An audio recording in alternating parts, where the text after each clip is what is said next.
कई लोगों के मन में ये प्रश्न होता है कि हनुमान जी क्या वाकई अमर हैं? क्या वो वाकई मनुष्य के रूप में रहते हैं? और जहाँ हम भगवान की चर्चा करते हैं तो क्या वो वहाँ आते हैं? ये अमर होना क्या होता है, इसको थोड़ा अच्छा से समझना होगा। देखिए, चेतना के 7 लोक हैं। मैंने कुछ पुराने सत्संग में इस बात की चर्चा की है। तो एक भूलोक है जो ये पृथ्वी का लोक है, एक भुवा लोक है जो कि प्राण का लोक है, और ये जो पवन पुत्र हनुमान कहे गए हैं ना, वह भुवः लोक और स्वः लोक, यानी कि भूलोक, भुवा लोक और स्वः लोक, ये जो 3 लोक हैं जो कि चेतना के 3 नीचे के लोक हैं, इनमें जब प्राणी रहते हैं ना, इनमें जब प्राणी का अस्थायी निवास हो जाता है, उन्हें ही अमर कहा जाता है। ये नहीं कि सिर्फ पृथ्वी लोक पे वो वासी हैं और वो अगर शरीर के साथ हैं तो वो अमर है। हमारे साथ एक लिंग शरीर होता है जो कि इस तीनों लोकों में मेरे साथ रहता है। तो इसकी क्या खासियत है? इस लिंग शरीर के होने के कारण हम इस तीनों लोकों में जन्म लेते रहते हैं।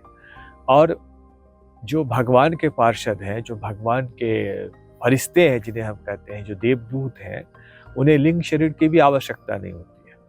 हनुमान जी जो हैं वो स्वलोक में विराजमान है। स्वलोक ऐसा लोक है जहाँ से आप मुक्ति के धाम में भी जा सकते हैं और नीचे के लोकों में भी आ सकते हैं। ये एक 2 तरफ के गेट वाला कमरा आप कहिए भगवान का है, जहाँ वो जब चाहे जीव को अपने धाम में बुला सकते हैं और जहाँ फिर जब चाहे वहाँ से फिर नीचे के धामों में भेज सकते हैं।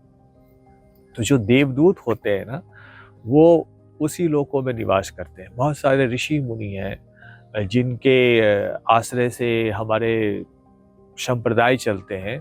उन्हें एक जिम्मेदारी रहती है कि आपके संप्रदाय के अंतर्गत जो शिष्य हैं, जो दीक्षित हैं, जो साधना कर रहे हैं, उनकी साधना को सुरक्षा देने के लिए, उनकी रक्षा करने के लिए, उन्हें फल प्रदान करने के लिए, उन्हें निर्देशित करने के लिए आपको उनकी चेतना में आना होगा, आपको इन लोकों में आना होगा। तो वो तब तक उन्हीं सूर्यलोक में निवास करते हैं। वो मुक्ति का ही धाम है, लेकिन उस मुक्ति के धाम के साथ साथ जगत के साथ उनका कनेक्शन होता है। तो हमारे हनुमान जी भी ऐसे ही देवता हैं। ये ऐसे देवता नहीं है जिन्हें भगवान की कृपा से मुक्त कर दिया गया और कहा गया कि अब आप मुक्त लोक में चले जाइए, जहाँ पर कि कहा जाता है कि जैसे सरिता जो है अपने नाम रूप को खो करके समुद्र में मिल जाती है, उसी प्रकार से एक जीव अपने नाम रूप को खो करके ब्रह्म में मिल जाते हैं। तो वो वैसे लोग को नहीं गए हैं, वो ऐसे लोग को गए हैं जहाँ की उनका अभी नाम और रूप है और वास्तव में हनुमान जी हैं। यदि आप उन्हें पुकारते हैं, यदि आपका प्राण तपस्या करता है, सत्य को, ब्रह्मचर्य को धारण करने की कोशिश करता है, तो उस सत्य और ब्रह्मचर्य को शक्ति देने के लिए हनुमान जी आते हैं। वो प्राण में, आपके प्राण में प्राण बन करके प्रकट होते हैं। यदि आपका मन भगवान की भक्ति करता है, भजन करता है, समर्पित होता है, तो उस मन को सहारा देने के लिए हनुमान जी आपके मन में आते हैं।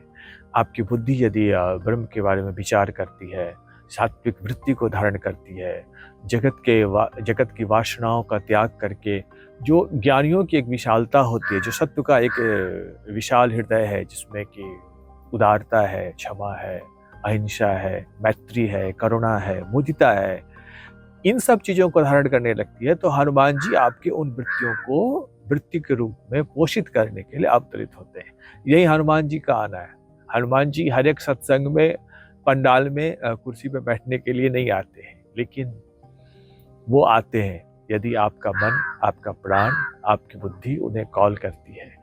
आपकी आत्मा को सहारा देने के लिए उनका अवतरण होता है। तो जहाँ कहीं भी आप भाव के साथ उन्हें पुकारेंगे तो वो आते हैं। ये हनुमान जी जो नित्य अमर कहे गए हैं, वो आपको स्थूल रूप से भी दिख सकते हैं। उनके लिए स्वतंत्रता है, वो किसी स्थूल शरीर को धारण कर सकते हैं, नाना प्रकार के रूपों को धारण कर सकते हैं। उन्हें अष्ट सिद्धि और नवनिधि प्राप्त है। और ये क्या है? ये इसमें वो उन्हें, उनके लिए बाध्यता नहीं है कि वो किसी माँ के गर्भ से आए और फिर मनुष्य शरीर को धारण करें। वो ऐसा कर सकते हैं, लेकिन ऐसा करने की ज़्यादा आवश्यकता नहीं होती है। हम अपने जड़ तत्व में हनुमान जी के स्पर्श की कल्पना तो तभी कर सकते हैं जबकि हमारा जो सूक्ष्म तत्व है, हमारे प्राण, हमारे मन, हमारी बुद्धि, उनकी उपस्थिति से सराबोर रहे। तो पहले अपने ध्यान में, अपने भाव में, अपने प्राण में उनके तेज को, उनके बल को, उनकी शक्ति को महसूस करिए, उन्हें प्रकट होने दीजिए, उनके लिए स्पेस दीजिए अपने चित्त में।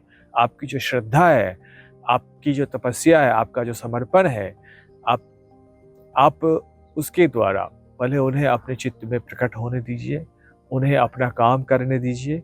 वो आपके चित्त के एक जो आपकी चित्त की जो भावात्मिका कोशिका है या विचारात्मिका कोशिका है या भावात्मिका कोशिका है, उन सभी कोशिकाओं में भगवत प्रेम, आनंद, ज्ञान को भर देंगे।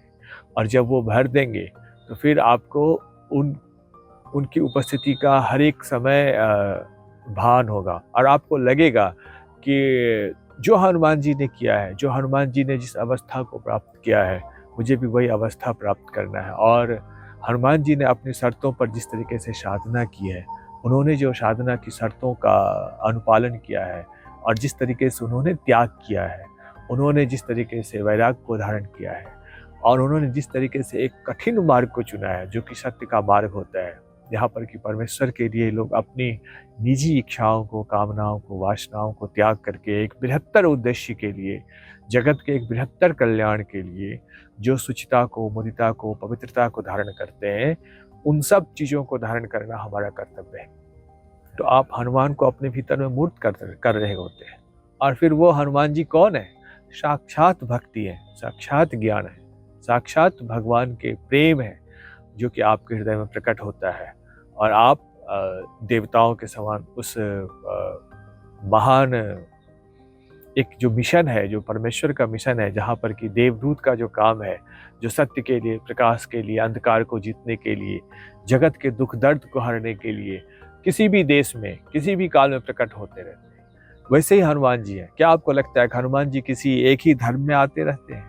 नहीं नहीं, हनुमान जी की आत्मा पृथ्वी पर, स्वर्ग में, नरक में, पितृलोक में, आकाश में, गंधर्व लोक में, सूर्य लोक में, जहाँ कहीं भी, या मुक्ति के धाम में भी, जहाँ कहीं भी उनकी आवश्यकता होती है, या प्रभु जब लीला करने के लिए आते हैं तो भगवान की लीला पात्र बन करके, जहाँ कहीं भी उन्हें आवश्यकता होती है, प्रभु का आदेश पा करके एक वैश्य जो शक्ति है, महाशक्ति है, उस महाशक्ति की लीला का पात्र बन करके वो देवता का काम करने के लिए प्रत्येक धर्म में, प्रत्येक देश में, प्रत्येक कालखंड में अवतरित होते रहते हैं। इसीलिए उन्हें कहा गया है कि वो अमर है।